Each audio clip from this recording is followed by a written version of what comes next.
Assalamualaikum warahmatullahi wabarakatuh. Shalom.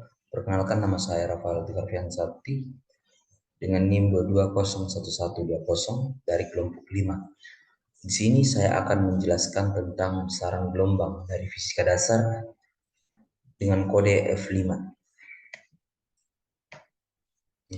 Abstrak. Penulis telah melakukan praktikum dengan judul besaran gelombang.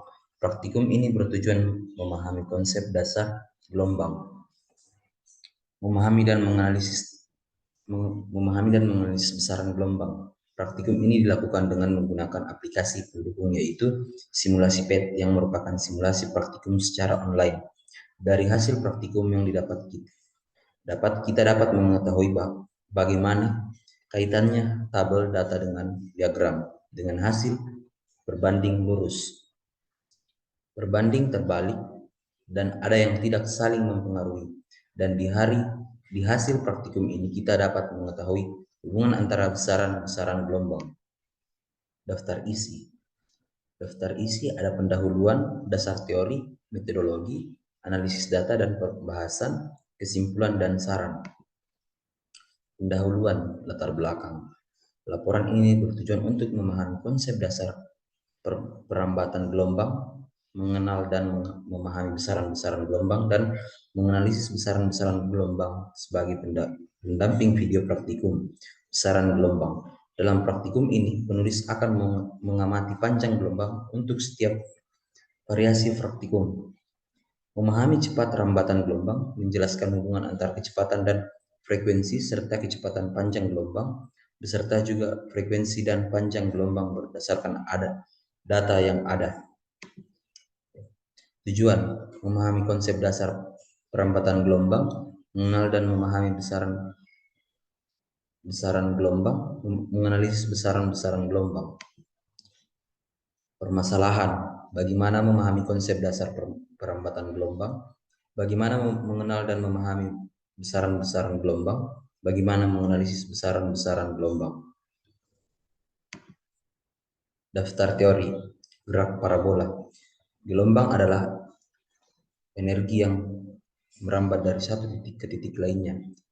Berdasarkan arah getar dan arah rambatannya, gelombang diklasifikasikan menjadi dua jenis, yaitu gelombang transversal dan gelombang longitudinal. Gelombang transversal adalah gelombang yang arah rambatannya tegak lurus dengan arah getarannya. Gelombang transversal terdiri dari bukit dan lembah. Gelombang longitudinal adalah gelombang yang arah rambatannya searah dengan arah getarannya. Gelombang longitudinal terdiri dari rambatan dan renggangan. Ya, di sini ada contoh bukit dan lembah dan rapatan dan renggang. Di situ adalah yang bukit dan lembah gelombang transversal, dan rapatan dan renggangan ada gelombang longitudinal. Pada umumnya gelombang yang diamati dinyatakan dalam fungsi sinusoidal. Fungsi sinusoidal tersebut terdiri dari variabel-variabel yang mana merupakan besaran atau parameter gelombang.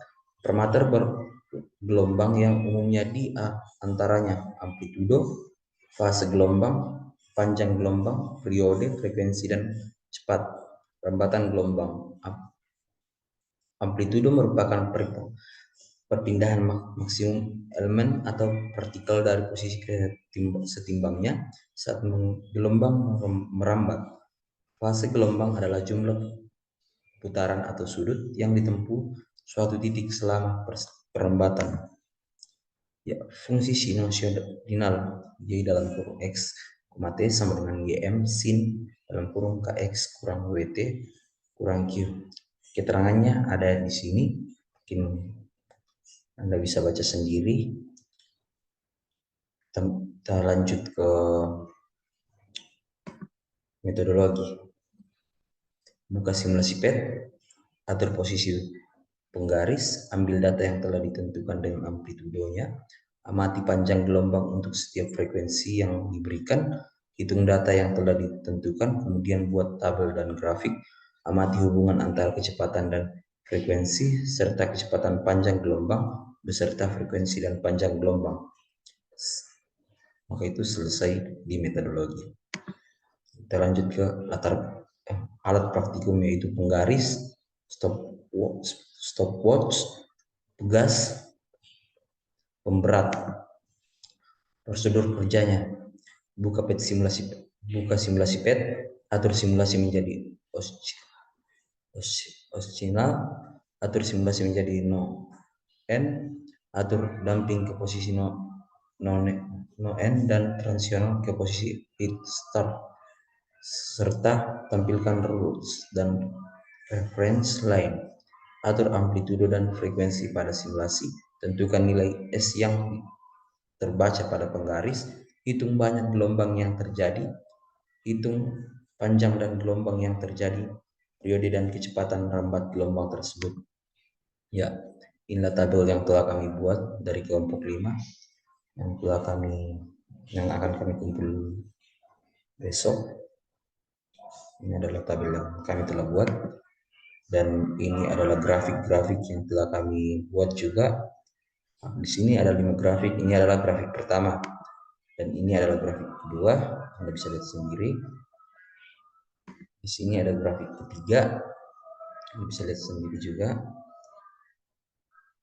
Dan kita lanjut ke grafik keempat di sini. Dan di sini ada grafik kelima. Ya, mungkin kita bisa lanjut aja ya. Ya, kita masuk ke dalam kesimpulan. 1.